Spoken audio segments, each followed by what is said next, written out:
Бәріне сәлем, менің атым Бауыржан және бұл Вокаплей арнасы. Арнаға тіркеліп, колокольчик басып, лайк басып, арнаны қолдап отырамыз. Кеттік. Бүгін достар, сіздердің сүйікті тақырыптарыңызға видео түсіремін. Неге екенін білмеймін, бірақ адамдардың көбі мені қыздардың жүрегін жаулаушы рейцер деп санайды.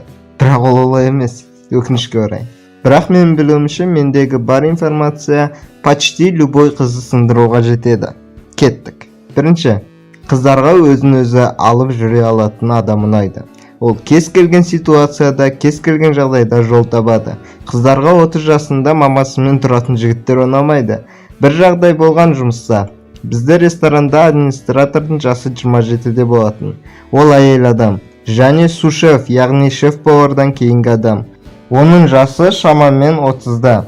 Bir күні администратор, мен, сушеф үшеуміз тұрғанда, шеф-повар дядя Дима деп берейін келіп, Игорь, сен бойдақсың, Анжела да бойдақ, неге бірге болмайсыңдар деп еді. Анжелика бірден, no, маған ондай жігіттер ұнамайды деді. Ал мен бұның бәрін естіп тұрдым. Маған Игорь неге Анжелаға ұнамайтыны қызық болып кетті. Былай қарасын, түрде, бойда, ақылда бар. Сосын біраз уақыттан кейін мен оның әлі мамасымен тұратынын білдім. Негізі жігіттерге жеке тұру керек. Бұл адамның ойлау жүйесін, психикасын, іс-әрекеттері мен сенімділігін өзгертеді. Ол өзіне деген жауапкершілікті толығымен өзіне алады. Сондықтан ол өзге жігіттермен салыстырғанда батылырақ әрі байсалды көрінеді. Ал қыздарға өз сөзіне жауап бере алатын жігіттер ұнайды. Екінші, қыздарға жалғыздықтан қорықпайтын жігіттер ұнайды. Осыдан 2 апта бұрын мен жалғыз тауға шықтым. Жолда 5 адамды жолықтырдым. Олар бірге тауға шығып бара жатыр екен. Олардың арасында бір қыз бар екен. Жігіттер ол қыздың асты-үстіне түсіп рюкзагын да алып жүрді. Тау тіке болғандықтан қыз артқа құлады, ал оның артында мен болатынмын. Мен адам ретінде оған тұруға көмектестім де ештеңке демей алдыға шығып жоғары көтеріліп кеттім.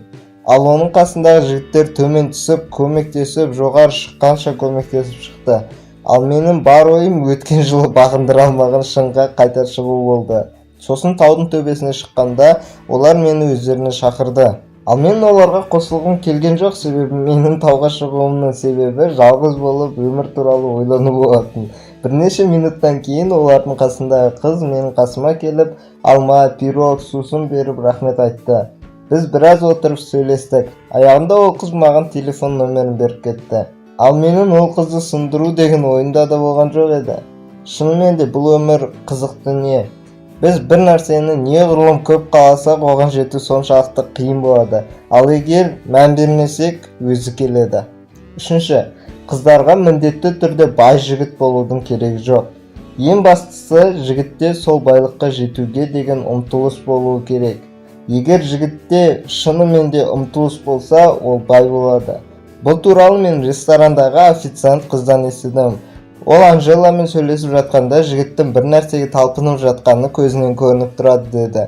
Мені көп қыздар көреді. Комментарийде жазыңдаршы, бұл рас па? Төртінші, қыздарға шешім қабылдаудан қорықпайтын жігіттер ұнайды. Тіпті егер ол жігіттің шешімі қате шешім болып шықса да, ол маңызды емес. Маңыздысы шешімді ол қабылдады. Себебі қате шешім қабылдау мүлде шешім қабылдамаудан артық. Егер осы видео сіздерге ұнаса, лайк басамыз, ұнамаса да бас, себебі мен красавчикпін, ал сіздермен болған Бауыржан және бұл Вокаплей арнасы. Келесі видеода кездескенше. Хочу сказать